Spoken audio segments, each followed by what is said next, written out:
हर हर महादेव। देवों के देव महादेव जी के चरण में प्रणाम करती हूँ, मेरा प्रणाम स्वीकार हो। माता गौरा पार्वती के चरण में प्रणाम करती हूँ, मेरा प्रणाम स्वीकार हो। गणपति ललन माँ के चरण में प्रणाम करती हूँ, मेरा प्रणाम स्वीकार हो। सब गुरु भाई बहनों के चरण में प्रणाम करती हूँ, मेरा प्रणाम स्वीकार हो। माता और पिताजी के चरण में प्रणाम करती हूँ, मेरा प्रणाम स्वीकार हो। सब देवी देवताओं के चरण में प्रणाम करती हूँ, मेरा प्रणाम स्वीकार हो। गुरु भाई बहन, मैं एक कथा सुनाने जा रही हूँ। इस कथा को पूरा सुनिए और रहस्य जानिए, आधी नहीं। आधी सुनने में शिव गुरु का अपमान होती है और पूरा सुनने में ज्ञान, इसलिए कथा को पूरा सुनिए और रहस्य जानिए। हर हर महादेव, घर घर महादेव। गुरु भाई बहन, एक राजा और एक रानी थे, जो कि वैसा काम आज भी लोग करते हैं। उनके घर में उनकी माता, उनकी पत्नी छठ व्रत करती है और उसका जो पति होते हैं वो मांस मंजीरा भोजन करते हैं। आज भी वैसा करते हैं और कल भी करते थे। तो जो रानी थी, रानी बहुत धर्मात्मा थी, धर्म को मानती थी। रानी धर्म को मानती थी, भगवान भोलेनाथ के पुजारी थी, भगवान के पूजा करती थी, सूर्य देव के पूजा किया करती थी। तो गुरु भाई बहना, जब भी रानी पूजा करने के लिए बैठती थी तो राजा साहब मांस मजीरा भोजन लेकर बैठ जाते थे। रानी जो थी वो जब दया मांगने के लिए बैठती थी तो राजा कुछ न कुछ चिल्लाने लगते थे। रानी राजा से तंग आ चुकी थी। रानी एक दिन लोटे में जल लेके और जा रही थी पूजा करने। तो राजा जो थे, राजा क्या किए कि मछली बनाए थे और मछली का पीस उसका लोटा में डाल दिए। रानी बड़ा नाराज हुई, वही जल ले जाकर भगवान पर चढ़ा दी। चढ़ा के और कहने लगी कि भगवान भोलेनाथ, ये शिक्षा मेरा पति को कौन दिया? ये ज्ञान तो आप ही दिए हैं। मुझे आप एक बहुत बड़े पुजारी और भक्ति बना दिए हैं और मेरे पति को नास्तिक। यदि आज दिन से ऐसा मेरा पति करेंगे तो आपका पूजा पाठ, चरण धोना छोड़ देंगे। आपका कोई पूजा पाठ हम नहीं करेंगे और हम भी पति की तरह नास्तिक बन जाएंगे। क्या करेंगे? अब भगवान जो हैं बड़े चिंतित हो गए और कहने लगे कि इसका तो लत छुड़ाना पड़ेगा, क्या करें? सवेरा हुआ, वो जो उसका पति राजा था वो बड़ा कंजूस था। सवेरा हुआ तो सवेरा सवेरा बाजार में चले गए मछली लाने के लिए। मछली लाने को चला गया तो मछली लेकर भोलेनाथ बैठ गए बेचने को लिए। मछली लेकर भोलेनाथ बैठ गए बेचने को लिए। ये जो राजा था वो मछुआरे के पास पहुंचा। वो मछुआरा तो महादेव थे। ये राजा बोला, हमें मछली दो। मछली कैसे है? महादेव बोले, मछली 10 रुपये किलो है। ये बोलता है राजा, अरे सारी बाजार में 5 रुपये किलो और तूने बोलता है 10 रुपये किलो। नहीं, हम 5 रुपये किलो लेंगे। ए जो महादेव थे वो कहने लगे कि अरे 5 रुपये किलो क्या? नदी में मछली फ्री में मिलता है, तालाब में मछली फ्री में मिलता है, इसमें तो पैसा लग रहा है। अब राजा को ख्याल आया, अरे तालाब नदी में जो मारने चल जाएंगे तो बहुत सारा मछली मिल जाएगा, क्यों ना तालाब में ही चल जाते हैं। ये मछुआरा ठीक ही कहता है। राजा कहते हैं उस मछुआरे से, माया रूपी शंकर भगवान जो मछुआरा बन के बाजार में बैठे थे, कि आप कहाँ से लाए हैं? तो हम तो तालाब से लाए हैं, नदी से लाए हैं। ए राजा, आओ नहीं ताओ देखें। और चल गए नदी अरार पर। नदी अरार पर चले गए और जाकर गमछी पहन लिए, सारा वस्त्र वहाँ पर खोल दिए। आंधी आया, सारा वस्त्र राजा का उड़ गया। अब एक मछुआरा मछली मरवा के तरह गमछी पहनकर नदी में हेल गए। नदी में हेल गए और मछली पकड़ने लगे, लेकिन राजा का हाथ में एक मछली भी नहीं आया। एक मछली भी नहीं आया। राजा बीचों बीच नदी में डूबने लगे। अब डूबने लगे तो राजा कभी अपने मुंह से भगवान को नाम नहीं लिए थे। उनको कहना था भगवान है ही नहीं इस संसार में। डूबने लगे तो कहते हैं, हे भोलेनाथ, लोग कहते हैं कि आपका जटा में गंगा का धारा है। यदि हम इस गंगा से निकल जाएंगे तो आपका एक सुंदर सा मंदिर बनाएंगे। आपका एक सुंदर सा मंदिर बनाएंगे और मंदिर बनवाकर और पूरा गुरु भाई बहना से चर्चा करवाएंगे और 1.25 मन खीर बनवाकर प्रसादी वितरण करवाएंगे यदि हम गंगा से निकल जाएंगे तो। गंगा से निकलने लगा, थोड़ा दूर निकला तो कहता है भगवान मंदिर बनवाएंगे, भोजन नहीं करवाएंगे, चर्चा नहीं करवाएंगे, भोजन करवा देंगे। थोड़ा दूर और बाहर आ गया राजा तो कहता है भगवान मंदिर नहीं बनवाएंगे, ब्राह्मण के भोजन करवा देंगे। जब आप बाहर आ गया राजा अरार पे तो कहता है महाराज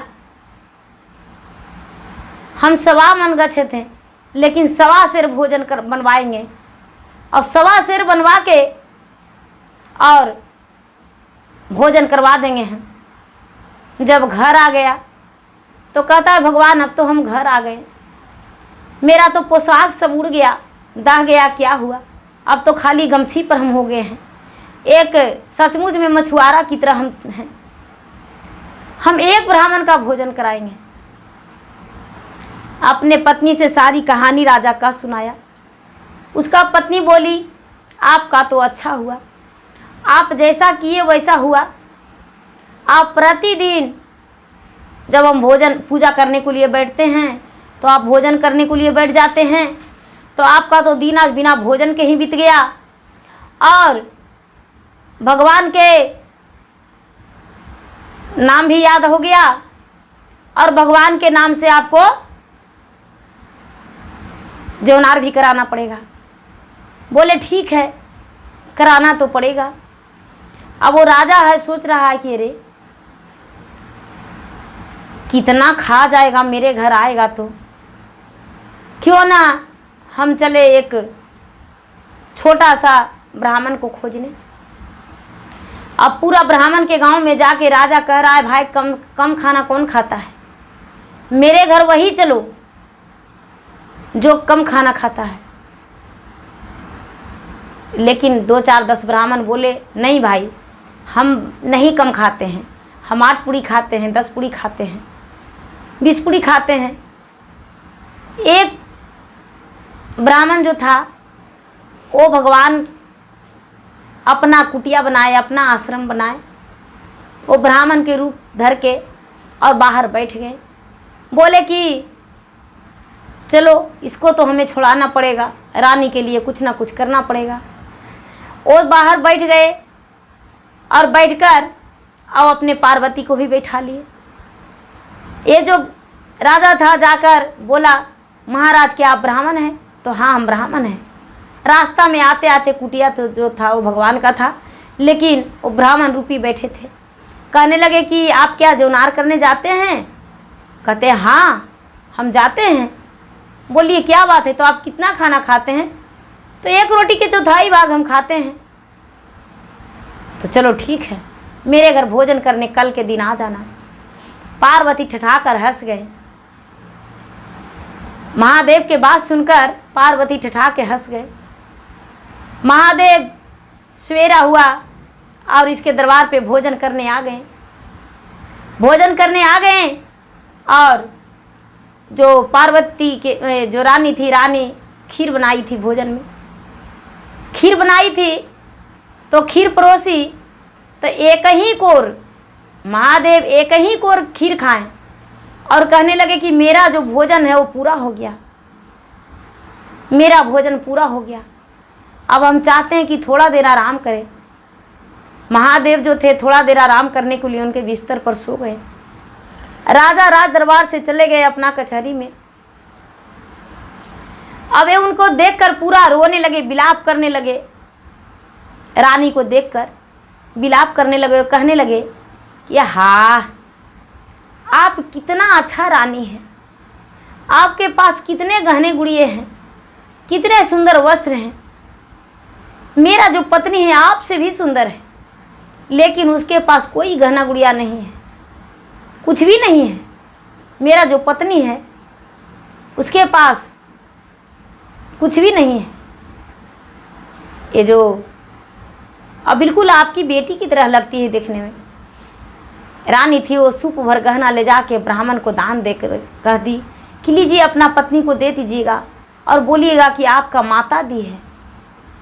ये शंकर भगवान गहना को लेकर अपने पार्वती के पास आ गए। ब्राह्मण आए, उसके पति आए राजा, तो कहने लगे कि वो ब्राह्मण चले गए तो हाँ, क्या दान दिया? तो जो भी मेरा रखा धरा गहना था सारा चीज़ दान दे दिए। कहने लगे ऐसा? तो हाँ। उसके पास गए, उसके पास जब गए कि चलो उसको अपना घर में तो सोया हुआ होगा। राजा क्या कि एक मोटे लाठी लेकर गए, तो शंकर भगवान और माता पार्वती तो खुद छली थे। शंकर भगवान क्या किए कि रंथी पर सो गए और चार कहार लग गया और श्री राम नाम सत वहाँ पर बोला जा रहा है। राजा देखकर वहाँ से दौड़ते भाग गए। अरे बाप रे, मेरे घर में ही खाना खाया, पता नहीं मेरा रानी जहर दे दिया, इसको मर गया, अब तो मुझे पकड़ लेगा। अब चारों जो ले जाने वाला था, चारों इस राजा को पकड़ के खेदने लगा। खेद के पकड़ लिया और पकड़ के और कहने लगा, अरे मेरा जो ये पंडित जी थे वो तुम्हारे घर भोजन किए, वो मर गए, इसका भरपाई करो। अब उसका भरपाई करना पड़ा राजा को। उनका बच्चे को परवरिश करने को लिए वो बहुत सारा धन चारों मिल के लिए। राजा आ गए, अपने पत्नी से सारी हाल बताएं। पत्नी बोली, अच्छा हुआ, आप जैसा करते हैं वैसा ही हुआ। आप जो करते हैं धीरे धीरे वैसा ही करते करते वो जो शिवगुरु थे वो राजा को बिल्कुल इतना ऐसा बना दिए कि राजा अपने होठों से भगवान के नाम भूलता ही नहीं। हे भोलेनाथ, मुझ पे सहायता कीजिए, मुझे मदद कीजिए। हे भोलेनाथ, ऐसा ही करते करते सारा धन ठग लिए महादेव राजा से। जो राजा था वो मंदिर में बैठ के भक्त बन के रहने लगा। रानी थी, वो रानी भी भक्त बन के रहने लगे। तो महादेव कहते हैं राजा से, राजन, तूने तो चढ़ावा चढ़ाता था मछली का भगवान के स्थान में, आज तूने एक पुजारी बन के मंदिर में बैठ गया। और वहू में अपने आत्मा से सही से, तुम्हें तो ऐसा नहीं करना चाहिए। राजा था, हाथ जोड़कर महादेव के सामने खड़ा हो गया और बोला, महाराज आप? तो हाँ, हम। तुम्हारा जो धन है, जाओ, जहाँ पर जाता था मेरे कुटिया के पास, सारा धन उसी महल में मिलेगा, जाओ। राजा गए तो राजा देखते हैं कि वहाँ पर तो महल अटारी बना हुआ है। राजा को महल अटारी बड़ा पसंद हुआ। उस महल अटारी में राजा और रानी दोनों अपना समय बिताए और राजा रानी के लिए वो महल बन गया। राजा रानी दोनों रहने लगे, उनका बच्चे और सारा परिवार। रानी अपने भगवान के सामने माथा टेकी और बोली, महादेव, मुझे नहीं पता था कि आप इतना लीला रचते हैं। आपने तो ऐसा लीला रचे कि मेरे पति मांस क्या, मछली क्या, उसको याद भी करना भूल गए और सिर्फ आपके भक्ति में ही रहने लगे। हे महादेव, सब पे अपना कृपा बरसाइए महादेव, सब पे दया कीजिए। हे भोलेनाथ, हे देवों के देव महादेव, जैसे उस रानी का लालसा को पूरा किए, हर बात को पूरा किए, उसको इच्छा पूरा किए, उसको पति का हर आदतें छुड़ाकर एक सही रास्ते पे ले आए। उसी तरह जो भी अपने गलत करते हैं, पत्नी से गलत करते हैं, पति उसका आदत, बुरी आदत छोड़कर अच्छी आदत धर ले और आपका ध्यान रखे। आओ आप अपना कृपा बरसाए रखिए महाराज। हर हर महादेव, घर घर महादेव।